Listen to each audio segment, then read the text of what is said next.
kondicioniera kompresors. Šis īstenībā ir labs piemērs, kā var iekrist uz tādu vienkāršu lietu. Var sakot, klients atbrauc ar mašīnīti, nestrādā kondicionieris.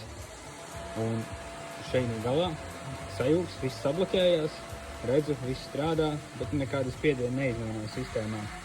Nu, ņemsim nos kompresoru, skatīsimies, kas tur notiek ar viņu. Un ņemot nos, protams, ieraugam šo, kas tur mums notiek. Šeit viss sabloķējās, bet negriežās mums centrs, jo centrs ir norauts. Nu, gaužām vienkārši netiek griezt centri. Te ir viss pārāk vecs. Un rezultātā